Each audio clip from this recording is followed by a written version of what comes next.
Hi, Billy Cunningham, and great Monday afternoon to you as we get ready for March Madness. I'm particularly proud of Mick Cronin and what Mick did in Marquette and then at home against the Hoyas. And, of course, Chris Mack ought to be the National Coach of the Year for what he's done at Xavier. That's unbelievable. But until then, coming up at 2:07 today is Liz McDonald of Fox Business about gas prices. 1:07, TV star will be here, Mayor Mark Mallory, a good friend of Chris Littleton of the Tea Party. Mayor Mark Mallory will be here, talk about Undercover Boss last night. But until then, of the Tea Party, Chris Littleton. And Chris, welcome again to the Bill Cunningham Show. Thanks so much, Willie. Did you happen to see Undercover Boss last night? I did not. What am I missing? Well, we got the mayor come on. The mayor, Mark Mallory, our beloved mayor, I'm sure a great supporter of yours, was out there picking up animal carcasses and doing repairs on city vehicles as the Undercover Boss. He'll be here in about an hour. But I noticed with interest a press release that you had issued on behalf of the Ohio Liberty Council about some rather thuggish tactics being employed by some in the labor movement directly against representatives. Describe what this press release says, if anything. Sure. We got word from an Ohio representative in Westerville by the name of Ann Gonzalez that there was going to be protests at her home. So that information came directly from her, and we wanted to make sure that people knew we don't condemn that under any circumstance. We wouldn't do it to anyone, and we certainly don't want that going on with anybody else. And this is all in the wake of the Columbus Dispatch reported just a couple of days ago that you had Senator Tom Niehaus and Frank LaRose and a number of others sitting in a restaurant and were basically, union members walked in and were accosting them. And they physically hurt them, but it was getting to that point until security, the business owner, and then the senators were actually, helped break this whole thing up. So, yeah, the thuggery was it was not good, and we don't want to see that happen. There's no place for political discourse to go. What's your sense of what's going to happen in front of Speaker Batchelder in the Ohio House this week and next? Probably something similar to what we saw the last few weeks. People are very passionate about this issue, so I'm sure that a lot of individuals will be out in numbers. We'll certainly be focusing on our individual representatives. The narrative still needs to be told. I mean, there's so many people who don't understand what collective bargaining even means or what the effects are on the state and local municipalities. And I think it's good to have this debate continue, and the bill will get tweaked, and there's good things and there's bad things. But overall, I think it's a good thing that Ohio, and specifically the state, are looking at, hey, how do we fix these structural problems that have been going for years now? Because that's really what this comes down to, is fixing something that's been in place that's harming us for an extended period of time. Well, when I have on Senator Bill Seitz, who I have great respect for, he talks about 3 or 4 areas that caused him to vote no. One of them is arbitration. Many, including myself, feel that binding arbitration can be a dead-end street because arbitrators will always give something and take something because they want to work in the future. And therefore, when you have binding arbitration, it's like going to arbitration for a baseball player. You either make a little or you make a lot. And so that needs to be tweaked. And the idea of Seitz, instead of having the legislative body be the final determinator as to whether their offer is fair or not, and obviously they're going to say it's fair, he wants to have a trial de novo, which is a trial or a hearing before a common pleas court judge elected by the people, I guess in a sense responsible to the voters, to decide between A and B, between management and between labor. But that's not in the bill. Well, what is your thought about negotiating, say, with Cincinnati City Council through the city manager on a contract, and at the end of the day, Cincinnati City Council determines if the offer by Cincinnati City Council is fair or not? Is that fair to the union? Well, in this case, this is actually a very interesting example because for the most part, we can look at school boards or Cincinnati City Council, and actually the chances of them deciding in a pro-union decision would be very high because who is funding their campaigns? Well, this isn't secret information, nor is the lobbying information. We can look at unions, specifically public employee unions, are funding campaigns to very, very high degrees. That is nothing that's a secret to anyone. So I agree with Bill, and I don't think that's the appropriate place for it to happen, but for a very different reason. I think that ends up playing politics in way too substantive a way. So yes, I agree with Bill. That's not a good place to put it, but for different reasons. With that said, the starting point for me ultimately is that I don't see the necessity for public employee unions to exist in any way, shape, or form. So my starting point is completely different. Clearly, Bill has a different belief within that, and so I go back to, hey, there's 88% of Americans, there's only 12% of people that are unionized in the United States. 88% of Americans are not unionized. We do not need that system in order to come up with fair and equitable approaches to employment, salary, safety, civil service, any of the above. This isn't necessary with 88% of Americans, so why is the starting point the existence or lack thereof of binding arbitration? I think the starting point should be, do we need public employee unions to exist in the first place? Now, that horse is out of the stable, so I understand I'm going backwards. I'm merely pointing out the difference between how Bill Seitz and myself would approach this particular problem. How about seniority? The old system was who you knew. So-called merit systems, according to some, did not work because favoritism was always at play. When you evaluate someone, it's hard to evaluate someone objectively. I spoke to a teacher Saturday night who told me that almost all my kids are special needs kids. It is very hard to evaluate. I have to give them a fourth grade test because they're supposedly in the fourth grade. Many have cerebral palsy. Many have mental disorders of one type or another. It's impossible for me to ever to prove that my kids are getting any better, any worse. At least with seniority, I know that I'm going to get a 1 or 2% step increase. Although in Milford, they voted for the last 3 years to take no increases at all because layoffs would result, and which is happening all over the state. And so another point of Bill Seitz is this, that let's say you've been in the system for 22 years and you're in your late 40s. You can't get Social Security because you're not in the system. You can't retire because you don't qualify. You're a high-wage employee by the appointing authority. You would be the first laid off in favor of a younger employee who's not as expensive. And there's going to be thousands and thousands of public employees not protected because of this bill. How would you respond to that? Yes, existing civil service laws that are on the books right now and do not need to be created already protect against wrongful termination.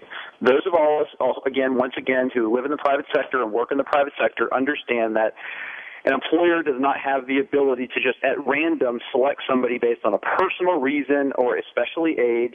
That would be very problematic for them. There's a ton of work that it does not stack up in their favor. I don't need to add anything into the books in order to protect an individual under that circumstance. But let me answer that on the other side.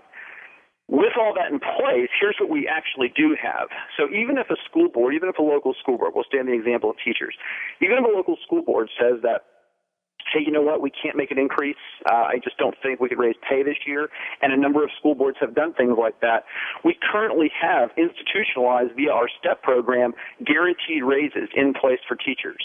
Now, have you ever heard of someone out in the private sector, regardless of the reason, saying, well, we're just going to offer guaranteed raises regardless of what the economic status of this particular company or the economic status of this state is? The problem is we've institutionalized a system that we've guaranteed increases or through collective bargaining protected things that are particularly problematic, such as benefits where individuals are paying only, and this is very common both in the state and local municipalities, paying 5%, sometimes nothing, occasionally 10% of their health care, whereas those of us out here that are either self-insured or working for an employer are looking at averages somewhere between 20 and 30%. So now the taxpayers are forced to pick up the bill for ever-increasing health care costs, which, of course, is a completely different debate. But the structural advantage is still in place that the taxpayers are coming out as basically an unlimited credit card to say, no, we as a group are not going to concede to this. No, we're not going to change. No, we're not going to make a concession. And this is way out of line economically with what's even possible. So we're seeing cities like Cincinnati laying off huge numbers of police officers. I mean, let's be honest, government cutting, when we talk about government cutting, it's not buildings and it's not furniture. We'd all love it if that was the case. The government cutting is people, and that's not good. It's a bad place for us all to be in. But if we don't see small concessions, even to the tune of something like 10%, 10 and 15% taking place, we're going to see mass layoffs. Camden, New Jersey lost half their police force because no one can give an inch. And in the state of Michigan, beginning in August, they're shutting down 50% of all the schools in Detroit. And so there's massive. Now, perhaps the biggest issue Seitz has, along with Tim Grindell, I've had him on the show a couple times, was the entire process. Seitz has been in Columbus for like 10, 12 years. Grindell's been there. They're rock-rib Republican conservatives who have very good voting records on conservative issues, and they were completely blocked out of the effort put together by Shannon Jones and Tom Niehaus. They were not given a chance to read the bill ahead of time. They were not given a chance to make any amendments. When the 7 o'clock meeting took place last Tuesday, at which there was a Republican caucus, both assumed, along with the 6 that voted no, that there would be a debate among the Republicans in caucus to talk about the ups and downs, the ins and outs, why do this, why do that. They were steamrolled. In fact, they were told there would be no debate. Casey came in, spoke for 10 or 15 minutes with a rah-rah speech, and then Niehaus said, we have the 17 votes we need, there'll be no further discussion, got up and left. And Seitz felt, as the Republicans felt during Obamacare, when there was no amendments from the Republicans, there was no discussion from the Republicans, and these are Republicans doing this to Republicans.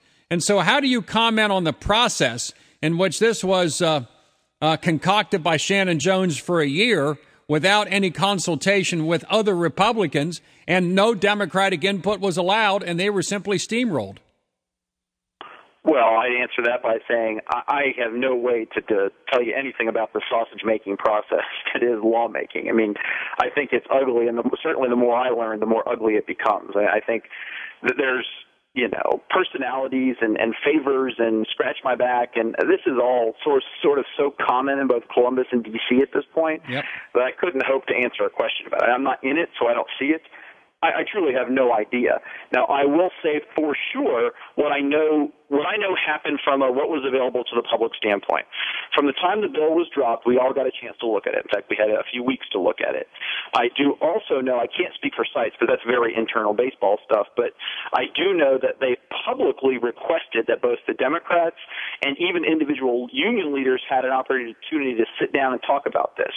And the way they responded to this publicly was, this is not a bill we would support in any way, therefore we have no desire to amend it. Okay. So I can't speak for Seitz. I really don't know how that all played out. But publicly, I saw the bill. I saw the proposed amendments. I mean, just as someone that's watching online, seeing the media, how it comes out, paying attention at the State House, I was able to see that.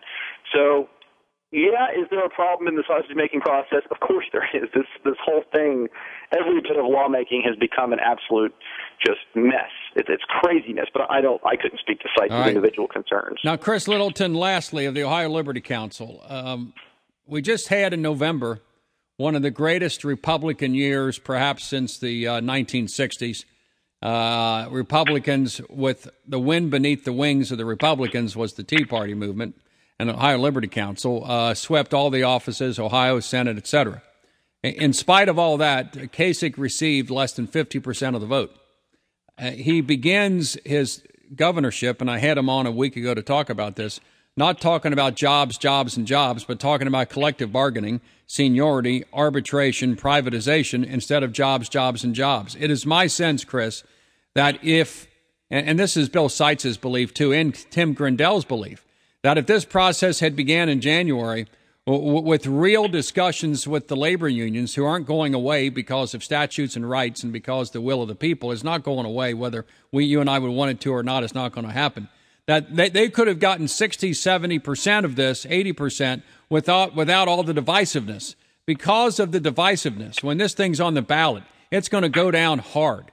It's going to go down 60-40. It ain't going to be close, because the cops and the firefighters are able to run very effective commercials to the general public who only pays passing attention to these matters, and it's going to be voted down. So instead of getting 60 or 70% of what's needed, come November, it's going to be 0%.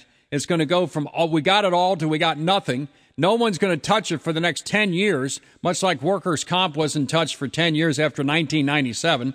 And as a consequence, it's going to be more costly. Taxes are going to go up. And Ohio is going to be in worse shape because the Republicans refused in January quietly to meet with the unions. The governor himself told me a week ago he will not meet with the public employee unions, directly or indirectly. He told me, I know what their position is, and I reject it. I don't need their vote.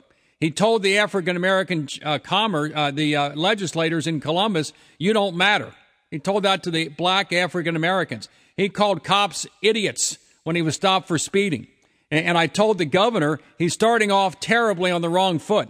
And what's going to happen, Chris, instead of us getting 60 or 70%, we're going to end up with zero because of the theater and the politics around this. Do you agree? Well, I'm certainly not going to play a PR person for John Kasich. That's up to, his campaign team and his administrative staff to handle that. I can tell you what I see as an individual, as a voter, as what I call a citizen lobbyist. This is a very necessary conversation, and there is absolutely not a chance, not even a hint or a sniff in the world that public employee unions are going to agree with me on the value of their existence. Yes, you're right. You're right.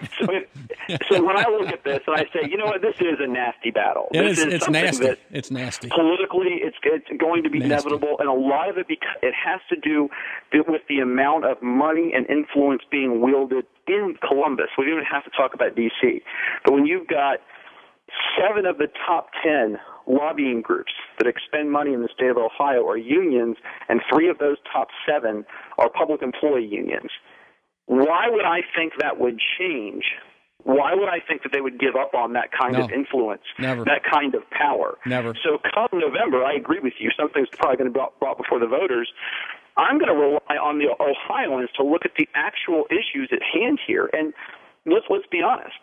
Police and fire and teachers, they're all pillars of our community. There's absolutely no doubt about this.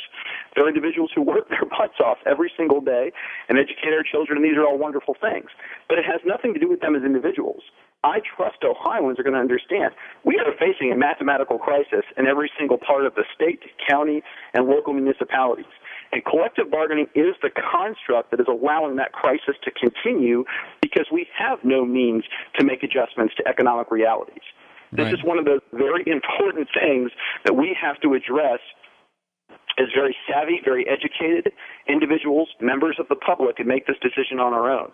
So you know what? I trust Ohioans on a great number of things. And so if we need to have this debate publicly and we walk out of it, even with an outcome I'm not happy with, I'm okay with that debate. I'm okay with that discourse happening. I think these kinds of things need to start. And when all of the curtains are pulled back and we can see, what this thing really looks like, I'm pretty confident that people are going to be on my side and saying, wow, I had no idea of the structural disadvantages this is placing every single part of public life at. Right. And that's dangerous for all of us. Well, Chris Littleton, we got to run. Your website is OhioLibertyCouncil.org. Is that correct? Correct. Well, we'll see what happens down the road. It's always fun. Thank you. Thanks so much, Bill. We'll do it again. And by the way, Mike Wilson was scheduled instead of Chris, but Mike Wilson could not make it because of a business necessity. Let's continue with more. Leslie Giz in about 10 minutes, and then 107, The Undercover Boss, Mayor Mark Mallory, and more on News Radio 700 WLW.